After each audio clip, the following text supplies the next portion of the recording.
Jawaharlal Nehru university JNU, जहाँ पे हम लोग जानते हैं कि एक बड़ी संख्या में देशद्रोही तैयार करने की मशीनरी लगाई गई है, और जिसके विषय में अब पिछले 3-4 वर्षों से, जब से बीजेपी का शासन आया है, लोग जानने भी लगे हैं। ये काम तो JNU पिछले कई दशकों से कर रहा है, लेकिन कांग्रेस उनकी हर गलती पर, हर चीज़ पर वामपंथियों की पर्दा डालते रहते थे, उनकी हर गंदगी छुपाते रहते थे। और अब वही चीज़ जो वो करते आ रहे थे, हमेशा से हमें पता पड़ने लगी कि वहाँ किस प्रकार से देशद्रोह और वामपंथ लोगों के दिमाग में, बच्चों के दिमाग में जहर की तरह भरा जाता है। उसी यूनिवर्सिटी में शुक्रवार रात को एक फिल्म का मंचन हो रहा था, in the name of love, जो सुदीप्तो सेन, जो एक नेशनल अवार्ड विनिंग डायरेक्टर हैं, उनके द्वारा बनाई गई है। ये फिल्म का मंचन राइट विंग के वहाँ के जो ऑर्गेनाइजेशंस हैं उन्होंने किया था। ये फिल्म थी लव जिहाद के विषय पे।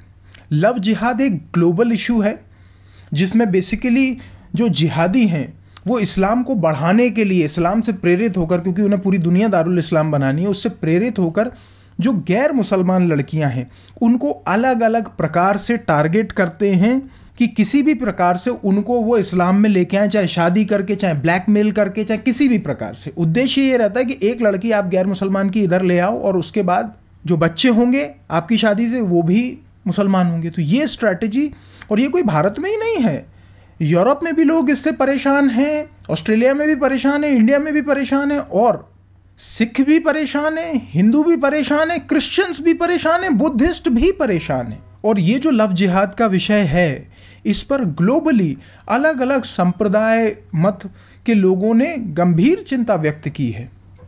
उसमें चीफ मिनिस्टर्स भी हैं, जजेस भी हैं, एक्टिविस्ट भी हैं, इंडिपेंडेंट एक्टिविस्ट भी हैं, सभी लोग इस विषय को जानते हैं। Prepared by the NIA, the nation's top investigative agency, and the Kerala police, your channel will blow the lid of a deceitful plot hatched by Islamists to hunt, convert, and exploit Hindu girls. Islamist organizations have formed Dawah squads to forcefully convert Hindu girls. Islamist organizations have formed Dawah squads to forcefully convert Hindu girls. तो इसी गंभीर विषय पर एक film का मंचन हो रहा था। तभी वहाँ पर आयसा, SFI, JNU, SU, ये जो स्टूडेंट विंग ऑर्गेनाइजेशंस हैं कम्युनिस्ट पार्टी की और अदर पार्टीज़ की, जो लेफ्ट लीनिंग है, ये वामपंथी विचारधाराओं की हैं, ये काफ़ी सारे लोग वहाँ पर, जहाँ पर ये फिल्म का मंचन हो रहा था, वहाँ पर पहुँचते हैं और नारेबाजी करते हैं, फिल्म का मंचन रोकने का प्रयास करते हैं। जब फिल्म का मंचन नहीं रोकते वहाँ के ऑर्गेनाइजर्स, तो ये वहाँ पर अंडे फेंकते हैं, पत्थर फेंकते हैं प्रोजेक्टर पे, लोगों को, महिलाओं के वहाँ पे कपड़े तक फाड़े गए।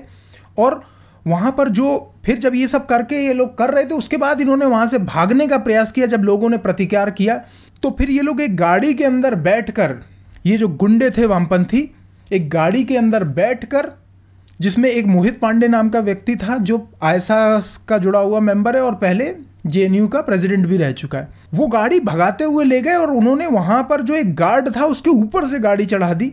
उस गार्ड का पैर टूट गया, वो गार्ड अभी एम्स में एडमिट है। और वहाँ पर जो महिला सुरक्षा कर्मी थी उनके साथ भी इन्होंने मार पिटाई की। आप रो मत दीदी, बस मैं आपसे इसीलिए कह रही हूँ ना, आप लोग नहीं कदम उठाओगे ना तो कुछ नहीं होना जाना है। यहाँ वर्दी पहनी हुई किसी भी सिक्योरिटी गार्ड पे हाथ उठाना कानूनन अपराध है। दोबारा बताएं, कौन था उस गाड़ी के अंदर? अपर्णा थी और कौन कौन बैठा थी? और उन्होंने मिलकर सब लेडीजों को मारा है। गाड़ी के अंदर कौन कौन बैठा था? गाड़ी के अंदर मोहित पांडे थे, ड्राइवर था, और एक लंबा बाल वाला था, नाम कौशल था उसका, भगवाया था गीता कुमारी ने। अब जैसे ही ये पता पड़ा तो मीडिया का एक रिएक्शन तुरंत आया, क्योंकि मीडिया के अंदर इनने 50 साल की इनकी जो बढ़त है और इन्होंने गुलामी मानसिक करवा कर टोटल वामपंथी पैदा किए, वही लिटरेचर पढ़ाया है, वामपंथ को गौरवान्वित करके पढ़ाया है। तो प्रॉब्लम क्या है कि ये जो जर्नलिज्म है और ये जो इंटेलेक्चुअल्स हैं और ये जो बॉलीवुड का जो पूरा जो एक कल्चर है, इसमें सब वामपंथी हैं बेसिकली। तो इनका रिएक्शन क्या है अभी कि जैसे ही पता पड़ा कि अरे बाप रे, अपने वालों से गलती हो गई, लेफ्ट विंग वालों ने मारपीट कर दी, अरे अब रिएक्शन आएगा, चुपचाप हो जाओ, चुपचाप, कोई ट्वीट नहीं करना, कोई पोस्ट नहीं करना, इस चीज़ को दबाना है हमें, ऐसे जैसे कुछ हुआ ही नहीं, पता नहीं पड़ना चाहिए किसी को। अब अगर राइट विंगर्स ट्वीट भी कर रहे हैं, बात को फैला रहे हैं, तो उसका कॉन्टेक्स्ट तुरंत चेंज कर दो, अरे रे ये तो दो गुटों के बीच में संघर्ष हो गया था छोटा सा, एबीवीपी और आयसा के बीच में, लेफ्ट राइट विंग में, इतनी कोई खास बात नहीं, उसको इतना बड़ा कुछ बनाने की ज़रूरत नहीं है। ये इनकी स्ट्रैटेजी है, और ये इनकी स्ट्रैटेजी अभी से नहीं है, ये हमेशा ही से इनकी स्ट्रैटेजी है। अगर आप इनको स्टडी करेंगे ना तो इनका कोर स्ट्रैटेजी क्या है देखिए। लेफ्ट विंग वाले वामपंथी अगर कोई गलती करें, वो इतनी बड़ी गलती हो तो उसको इतनी बड़ी बना दो बस। राइट विंगर्स अगर कोई गलती करें, वो इतनी बड़ी हो तो उसे इतना बड़ा बना दो। ये हमेशा से करते हैं। विश्वास नहीं होता आपको? ठीक है, देखिए आज से 1.5 वर्ष पहले रामजस कॉलेज में एबीवीपी और लेफ्ट विंगर्स, एबीवीपी एक राइट विंग संगठन है, राइट विंग स्टूडेंट संगठन है जो संघ से जुड़ा हुआ है, और इनकी झड़प हुई थी। झड़प किस बात को लेकर हुई थी कि भाई एबीवीपी वाले विरोध कर रहे थे कि ये जो उमर खालिद है, जिसका पारिवारिक जुड़ाव और जिसका खुद का जुड़ाव टोटल देशद्रोही है, जो भारत तेरे टुकड़े होंगे, अफजल गुरु जैसे आतंकवादियों, भारत से हर राज्य के सिसेशन की, इस प्रकार की गतिविधियों में जो संलिप्त है, अफजल मारोगे कि इस देश में फ्रीडम ऑफ स्पीच है। आजादी न दोगे, आजादी तो लड़के लेंगे, आजादी।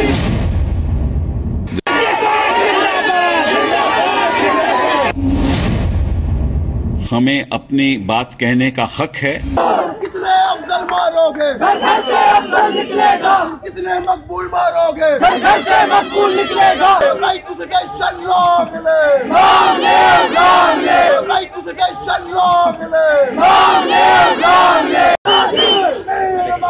आजादी और मांगे, आजादी कल्ला मांगे, आजादी काल मांगे, आजादी लड़के लेंगे, चलेंगे, लड़के लेंगे। प्रदर्शन के दौरान छात्रों ने कई देशद्रोही नारे भी लगाए। कश्मीर के नौजवान संघर्ष करो, तो अफजल की हत्या नहीं सहेंगे, नहीं सहेंगे। कितने अफजल मारोगे,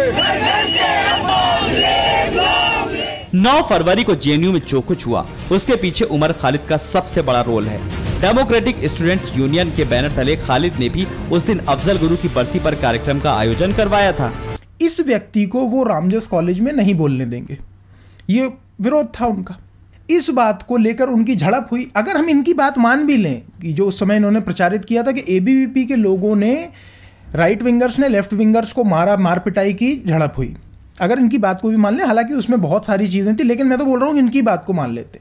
इन्होंने तुरंत उस समय मीडिया के सहारे मिलकर उस चीज़ को पूरा घुमा डाला, उसे फ्रीडम ऑफ स्पीच का इशू बना डाला कि अरे भाई फ्रीडम ऑफ स्पीच का इशू है। पूरी दुनिया में इन्होंने आर्टिकल्स लिखे, कुछ नहीं तो 10-50 हज़ार आर्टिकल्स लिखे गए होंगे, पूरा ग्लोबल इशू बन गया।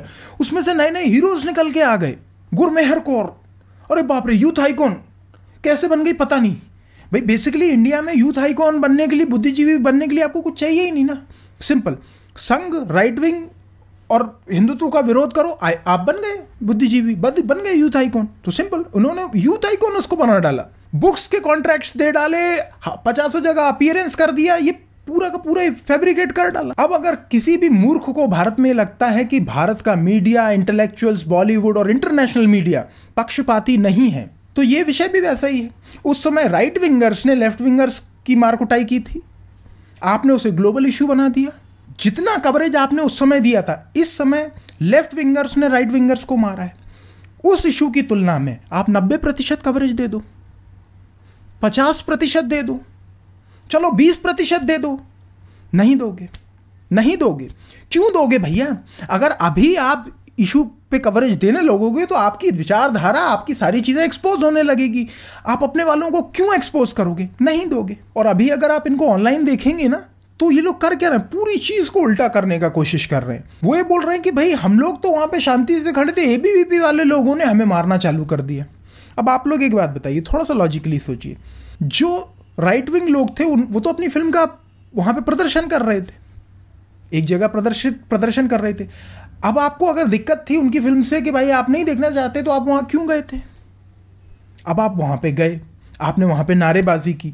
फिर अगर लेफ्ट विंगर्स की बात सुने तो सोचिए ज़रा लॉजिकली, ये कह रहे हैं कि हम लोग तो वहाँ शांति से खड़े हुए थे, अचानक से ये जो एबीवीपी वाले लोग हैं, इन्हें भूत चढ़ गया, इनने किया क्या, हम पे अंडे फेंकने चालू कर दिए, पत्थर फेंकने चालू कर दिए। इन्होंने प्रोजेक्टर पे पत्थर फेंके, प्रोजेक्टर का तार निकाल दिया, और उसके बाद ये लोग एक गाड़ी के अंदर बैठे और बैठकर सीधे कुचलते हुए गार्ड को चले गए और वहां पे महिला सुरक्षा कर्मियों को मारा।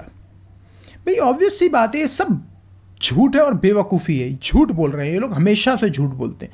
सच ये है, ये लोग गए थे वहाँ पे उस फिल्म का प्रदर्शन रोकने, ये हमेशा ही से ऐसा करते हैं। जादवपुर यूनिवर्सिटी में भी इन्होंने यही करने का प्रयास किया था। इनका बेसिक प्रॉब्लम ये है कि ये जो बोले वो फ्री स्पीच, आप जो वो बोलो वो हेट स्पीच, और ये आपसे इतनी नफरत करते हैं कि आपको बोलने ही नहीं देना चाहते, आपको हर तरीके से दबाने का प्रयास करते हैं। और यहीं पे नहीं, आप पूरा इनका इतिहास वामपंथ का पढ़ लीजिए। जैसे ही इन्हें सत्ता मिलती है, अपनी विरोधी विचारधाराओं के लोगों को मारना चालू कर देते हैं। यहाँ पे कहीं पर भी पूरा देख लीजिए इनको, ये बेसिक है इनका। और अभी अगर हम इस केस की बात करें तो ये महिला सुरक्षा कर्मी हैं वहाँ पर, जिनके साथ मार पिटाई की लेफ्ट विंग के लोगों ने, और वहाँ पे लड़कियों के साथ भी जो मार पिटाई की, उसके विषय में वो खुद ही बता रही हैं कि हाँ, ये जो मोहित पांडे और आयशा के जो और लोग थे इस प्रकार से आए, उन्होंने वहाँ पे ये किया, लोगों के साथ मार पिटाई की। जिस गार्ड को चोट आई उसका क्या नाम है? उस गार्ड का नहीं पता क्या नाम है। देवचंद है ना, देवचंद राजस्थान का रहने वाला। क्या नाम है? दोबारा बताएं, कौन था उस गाड़ी के अंदर? अपर्णा थी और कौन कौन बैठा थी? और उन्होंने मिलकर सब लेडीजों को मारा है। गाड़ी के अंदर कौन कौन बैठा था? गाड़ी के अंदर मोहित पांडे थे, ड्राइवर था, और एक लंबा बाल वाला था, नाम कौशल था उसका। भगवाया था गीता कुमारी ने। तो ये तो नहीं है ना एबीवीपी की या राइट विंग की। ये क्यों बोल रही हैं कि उन लेफ्ट विंगर्स के लोगों ने मार पिटाई की, यहाँ पे आकर हिंसा करी? ऐसा तो नहीं कि भाई कोई जादू टोना कर दिया हो राइट विंगर्स ने इन लोगों के ऊपर, इनको अपने जादू टोने के अंदर डाल लिया हो कि नहीं नहीं मार पिटाई राइट विंगर्स ने की, फिर भी ये लोग राइट विंगर्स का पक्ष ले रही। देखिए, अगर आप ऑब्जेक्टिवली चीज़ों को देखेंगे तो आप क्लियरली देख सकते हैं कि लेफ्ट विंगर्स ने वहाँ पर जाकर हिंसा करी ताकि उस फिल्म के प्रदर्शन को रोका जा सके। अगर आपको फिल्म से दिक्कत थी और आप इतना फ्रीडम ऑफ स्पीच में बिलीव करते हो, जो आप दिन रात गाते रहते हो, तो फिल्म चलने देते आप। उसके बाद आप 10 आर्टिकल लिखते, बताते कि भाई क्यों फिल्म गलत थी, क्या थी, प्रोपेगेंडा थी, जो भी आपके अनुसार होता। बट सच ये, आप फ्रीडम ऑफ स्पीच में विश्वास नहीं करते हो। फ्रीडम ऑफ स्पीच में आप तब तक विश्वास करते हो जब तक वो आपको सूट करता हो। जैसे ही आपके विरोधी विचारधारा वाला फ्रीडम ऑफ स्पीच का प्रयोग करना चाहेगा, आप उसे सेंसर कर दोगे। तो देखिए, वो बाबा रामदेव को भी नहीं बोलने देंगे।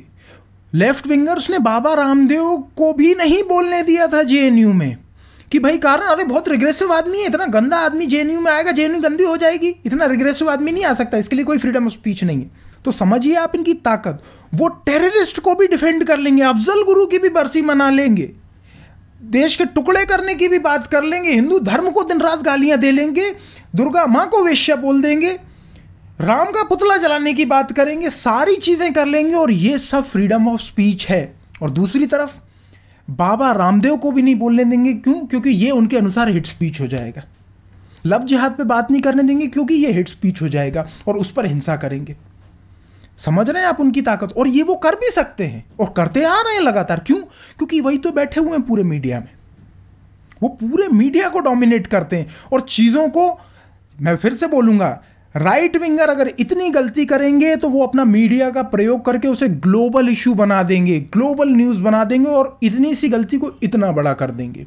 लेफ्ट विंगर्स जब गलती करेंगे तो वो उनकी पूरी गलती को छुपा लेंगे, उस पर अलग अलग प्रकार से पर्दा डालेंगे और इतनी बड़ी गलती को इतना बड़ा बना देंगे। तो बहुत कठिन लड़ाई है आपकी। भारत के हर बच्चे युवा तक हमें वामपंथ कितना जहरीला है इस बात को पहुंचाना है। ये एक जहरीली मानसिकता है जिसने पिछले 100 वर्षों में 100 मिलियन लोगों की हत्या की है, 50 देश बर्बाद किए हैं, पूरी की पूरी मानवता को डसा है इसने। ये इतनी जहरीली विचारधारा है। इस विचारधारा को हमें एक्सपोज करना है। और भारत में तो ये अत्यधिक, अब क्या, ये तो पूरी दुनिया में अत्यधिक और लीथल होते जा रही है, क्योंकि वामपंथ प्लस जिहाद दोनों कंबाइन होके सिविलाइजेशंस के पीछे पड़े हुए हैं। तो हमें इसे एक्सपोज करना है। और ये एक्सपोज होगा कैसे? मीडिया तो इसे एक्सपोज करेगा नहीं, मेन स्ट्रीम मीडिया। क्यों? क्योंकि वो खुद ही वामपंथी हैं, वो खुद ही वैचारिक रूप से कॉम्प्रोमाइज्ड हैं, मानसिक गुलाम हैं वो। ये एक्सपोज होगा आपके द्वारा। आपके पास जो सोशल मीडिया है उस पर आप खुलकर बिना किसी दबाव में अपनी बात रखिए, ये भयभीत मत होइए कि आपको कोई बोल देगा अरे तुम फांसीवादी हो, तुम यही तो करते हैं, ये लेबल लगाते हैं आपके ऊपर, तुम बिगट हो, तुम फांसीवादी हो, तुम नाजीवादी हो, तुम हेट मॉन्गर हो। आप सत्य जो चीज़ है उसको बोलिए, उनको जो बोलना है बोलने दीजिए और आप उनकी हर बात को तर्क तथ्य के आधार पर काटिए और रखिए। जब लोग इस चीज़ को देखेंगे तो लोगों को पता पड़ता है, दुनिया भर में लोगों को पता पड़ा इनकी हार होना चालू हो चुकी है और अगले 10-20 वर्षों में ये पूरी तरीके से इन्हें हम वैचारिक रूप से भी साफ करेंगे। लेकिन उसके लिए मेहनत करनी पड़ेगी। उनके पास $1 मिलियन $1 बिलियन फंडिंग है, आपके पास नहीं है। आपके पास शायद अभी धीरे धीरे इकोसिस्टम बनेगा तो भविष्य में होगी, आज नहीं है। आज आपको खुद मेहनत करनी पड़ेगी।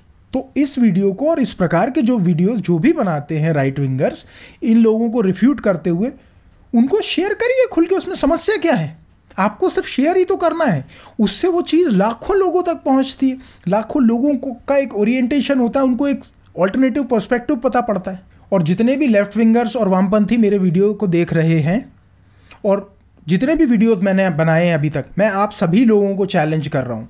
आई चैलेंज ऑल लेफ्ट विंगर्स और anybody on this planet to rebut the arguments which I have presented in my videos.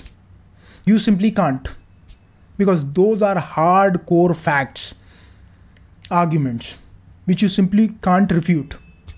धन्यवाद, नमस्ते, जय श्री राम।